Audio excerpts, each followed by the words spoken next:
September મહિનાના 2024માં અતિવૃષ્ટિમાં ગુજરાત સરકારના મુખ્યમંત્રીએ ગુજરાતના 21 જિલ્લાને સહાય પેકેજ આપ્યું.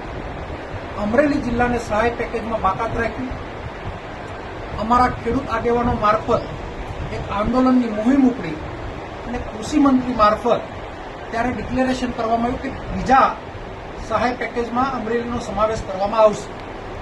ત્યારબાદ 2024ની અતિવૃષ્ટિની અંદર માન્ય મુખ્યમંત્રી અને કૃષિ મંત્રી રાઘવજીભાઈ અમરેલી જિલ્લાના ખેડૂતોને પેકેજનું ડિક્લેરેશન કર્યું અને કપાસના પાકને નુકસાનની ડિક્લેરેશનમાં વાત કરી અને એવું કહેવામાં આવ્યું કે આ પેકેજમાં કપાસ જે વાવતા ખેડૂતો છે એને જ નુકસાન વળતર ચૂકવવામાં આવશે. એને હું આવકારું છું.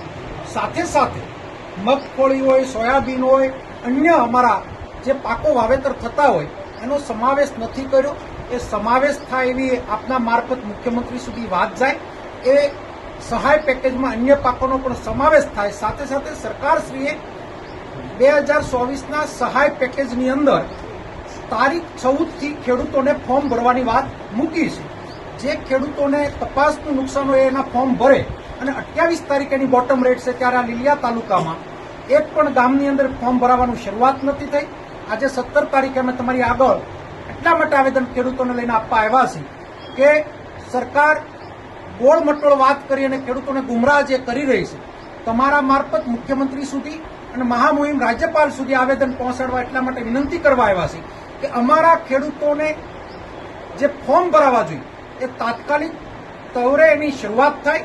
અને આખા જિલ્લાના ખેડૂતોને હું આપના મારફત વિનંતી પણ કરું છું કે સહાય પેકેજના કપાસના વાવેતરના બધા જ ખેડૂતો ફોર્મ ભરવાની એની શરૂઆત કરી દેવી જોઈએ અથવા સરકારે એની સ્પષ્ટતા કરવી જોઈએ કે કપાસનું વાવેતરના કયા ખેડૂતોને વળતર આપવા માંગે છે.